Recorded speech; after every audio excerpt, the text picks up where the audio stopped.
Приветствуем вас на канале Раиса Греченко. Дача, сад, огород, цветы. Мира и добра и красоты в ваших садах, на ваших цветниках, у ваших домов. Сегодня у нас очередной агрогороскоп, и он посвящен, конечно же, цветам, цветочным, декоративным растениям. А теперь сам агрогороскоп цветовода на июнь 2022 года, время киевское.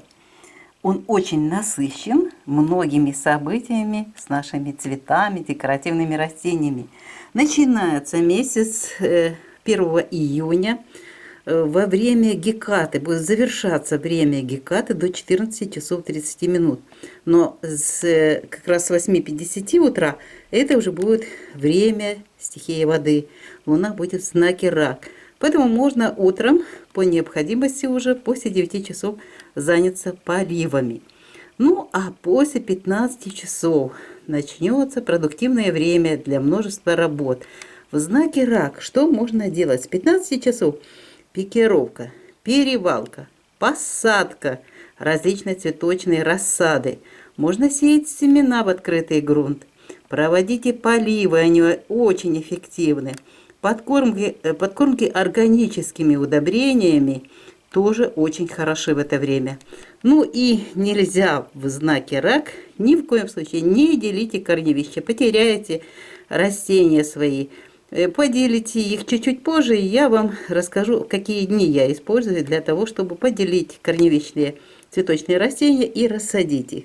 А также не выкапывайте луковицы цветочных растений в знаке Рак. Итак, это можно будет сделать в знаке Рак 1 после 15 часов, 2 все 24 часа, ну и 3 постарайтесь до Луны без курса вот эти все свои работы завершить.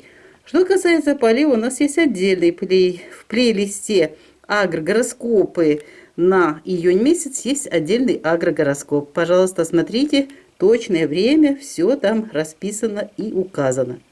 Итак, мы разобрались, что можно, что нельзя делать в дни нахождения Луны в знаке Рак.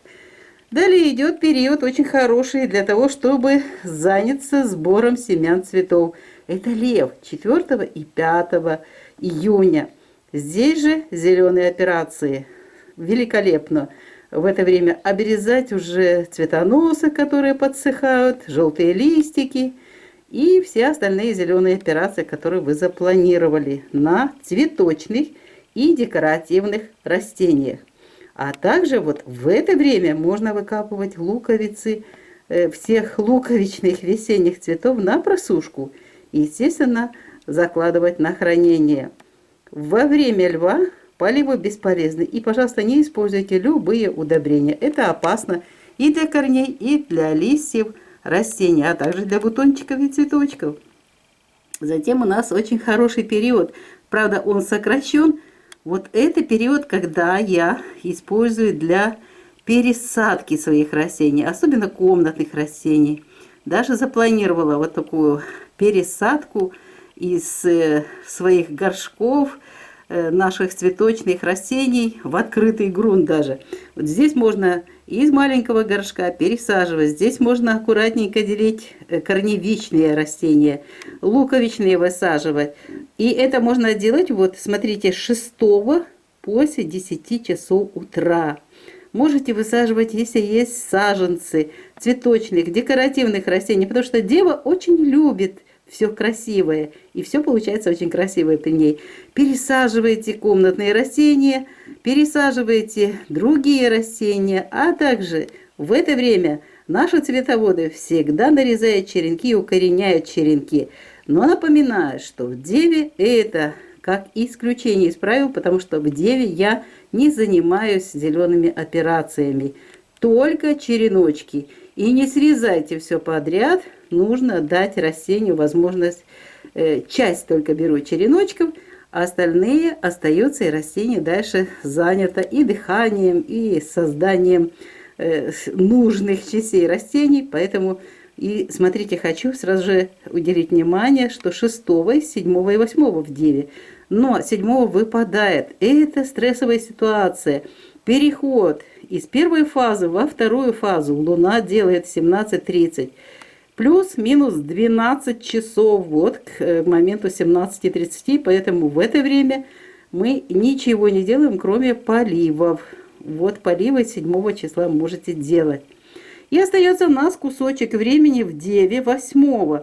Ну, этот кусочек не сильно большой, но практически до 14 часов, даже 14:30 можно еще заняться посадкой различных рассадных растений цветочных, посевы семян можно провести. Ну, а утром можно еще нарезать череночки и укоренить черенки цветочных и декоративных растений. Затем луна без курса, и вечером уже в 18:24 будут в знаке весы, а в это время нельзя поливать. Видите, я вот специально даю вам вот такую подсказку. Хотите полить, подкормить, только 8 утром сделайте это.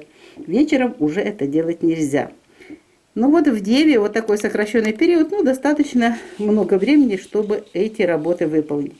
Вот еще что я использую для пересадки и для деления корневищных растений. Вот знак весы. Единственное здесь неудобство в том, что нельзя поливать при посадке, пересадке. Но заранее увлажненная почва, видите, я даже пишу в увлажненную почву за сутки, хорошо увлажнили. И затем вот этот почвогрунт используйте для того, чтобы комнатные растения пересадить, поделить аккуратненько их. Пересадку провели во влажную землю, а через день, то есть уже 11-го, будет хорошее время в Скорпионе, вы можете полить растения, но не увлекайтесь тоже поливами. Вот это время, у меня любимое время это Дева и Весы для пересадки комнатных цветов. Это связано пересадка с делением. Здесь же можно в это время во влажную почву, кстати, и провести посадку рассадных растений цветочных. Тоже очень хорошо. Собирайте в это время семена в весах, прекрасно получается. И просушите, можете слаживать на хранение, а также выкапывайте луковицы на просушку и на хранение. Итак, 9-10, видите, объем работ большой, только нельзя поливать и подкармливать. А все остальное делайте. Далее идет период в Скорпионе, вот когда можно уже полить и подкормить. И здесь уже перед полнолунием нужно использовать органические удобрения. Даже Скорпион и очень нежные в это время растения, клеточки наполнены большим количеством жидкости, вода, питательные вещества. Поэтому, если хотите подкармливать, то используйте органические удобрения. В Скорпионе на растущей луне можно использовать в это время такие приемы, как посадка, перевалка рассады. Используйте этот период 11 и 12 до 14 часов, самое позднее, но лучше до 13 часов. Ну вот напоминаю, что это время нельзя делить корневищные и копать луковицы. В Скорпионе гниют растения. И те же луковицы, и корневищные растения тоже могут заболеть, заразиться чем угодно. Сейчас очень много спор-грибковых заболеваний, поэтому в Скорпионе пропускаем это дело, ну и все работы выполняем вот 12 до 13 часов, желательно до 13:30, самое позднее. Затем начинается сожженный путь полнолуния, очень сложный период, тем более, что в Стрельце далее будет Луна находиться.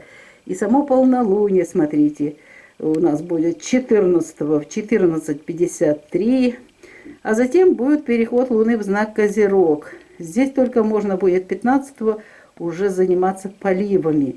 Подкормки в дни полнолуния не проводите. Лучше только поливы. И так много работы и напряжения энергетических различных потоков в это время космические идут. Поэтому только поливы в Козероге 15-го. 16-го мы имеем небольшой кусочек времени. И этот кусочек времени с 15 часов и до вечера, можно до 20 часов, самое позднее, провести вот такие важные дела в Козероге. Здесь можно и черенки нарезать и укоренять, можно высаживать саженцы цветочных, декоративных растений и поливы подкормки они могут проводиться допоздна. Но желательно это сделать, конечно же, до периода, за несколько часов до перехода Водолея, а переход Водолея у нас произойдет 17-го ночью в 0 часов 45 минут. Поэтому в вечернее время 21-22 не сильно заливайте, но вот можете полить еще цветочные растения. Затем 2 дня выходной поливать нельзя. Что можно в Водолее делать 17 и 18 июня? Здесь проводятся зеленые операции. Вот надо удалять цветоносы уже сухие, листики и все, что вы собираетесь срезать. Срезайте вот эти 2 дня. Очень хорошее время, используйте их именно для этих работ. А также я знаю, что многие самородки создают новые какие-то сорта цветочных растений, поэтому можете посеять вот эти новые сорта для того, чтобы провести испытания. Будут ли у них такие возможности дальше жить и радовать вас своим цветением и ростом. Вот эти дни именно предназначены для испытаний новых сортов цветочных растений. Не расстраивайтесь, если растения взошли и вдруг завалились, но из 10, если останется 1, то есть смысл дальше работать с этими растениями. Уже с этим одним дальше творите новые чудеса. Позади Водолей, и мы двигаемся дальше. 19-20 убывающая луна будет в знаке Рыбы. Что здесь актуально? Естественно, поливы и подкормочки. Подкормки лучше всего на убывающей луне под корень. Здесь лучше органика. Кстати, у нас тоже есть агрогороскоп для подкормок в июне.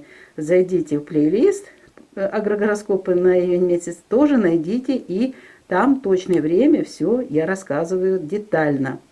Здесь же в Рыбах можно провести посадку, перевалку рассады цветочных растений.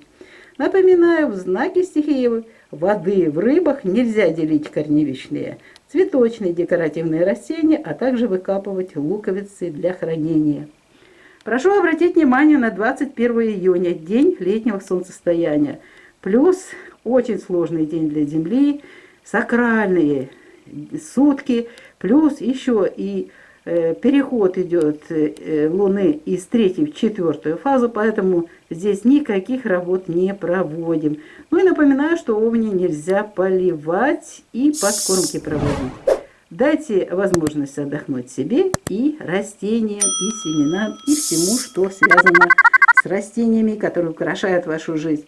Зато уже 22 и 23, 23 до 10 часов можно проводить зеленые операции, сбор семян цветов, копать луковицы, сушить их, готовить на закладку для хранения. Это вот такие дела в Овне делаются, а затем у нас 23-го в 14:59 Луна перейдет в знак Телец.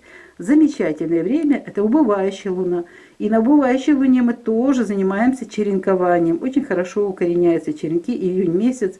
Просто замечательное, тоже можете использовать. Наши зрители, подписчики тоже используют эти периоды и пишут о своих позитивных результатах.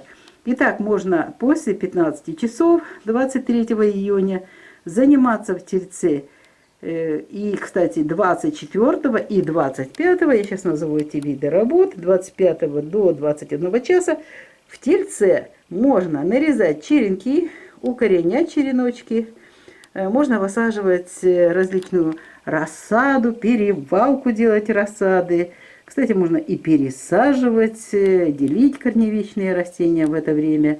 Старайтесь не обрезать в это время корни. Вообще забудьте про то, что нарушаете корневую систему. Это если уже высохшие там какие-то части растений, тогда обрезаем. Здесь, кстати, зеленые операции тоже можно спокойно проводить в Тельце. Защита от вредителей и болезней. У нас еще будет отдельный агрогороскоп по этому поводу. Но вот это тоже актуально для наших цветочных декоративных растений. Идем дальше. 26-го Луна зайдет в знак Близнецы. Здесь будет находиться 26-го до конца суток, 27-го и 28-го до 14 часов 55 минут. Но здесь начинаются дни Гекаты. Вот они у нас дни Гекаты. И завершается месяц днями Гекаты. Ну вот в Близнецах будет вот находиться Луна 26, 27 и 28 до обеда. Поэтому эти дни нельзя поливать. Напоминаю, знак стихии воздуха. Но зато вот 26-го это хороший продуктивный день для сбора семян различных цветочных растений, которые уже созрели. Выкапывайте луковицы цветочных растений, высушивайте их и закладывайте на хранение. Затем перерыв и поливы у нас начинаются 28 вечером. Очень хорошо поливать в новолуние, в дни Гекаты. Не используем подкормки. Растения в это время не воспринимают никакие питательные вещества. А минеральные удобрения даже опасны. Сжигают корни, и тем более в это время и новолуние, и дни Гекаты выпадают на знак стихии воды, на знак Рак. Кстати, очень интересно, месяц начинается в этом знаке и завершается. Хороший продуктивный знак. Итак, что можно сделать еще? 28-го вечером поливаем, 29-го поливаем и 30-го поливы. И больше никаких работ с цветочными и декоративными растениями.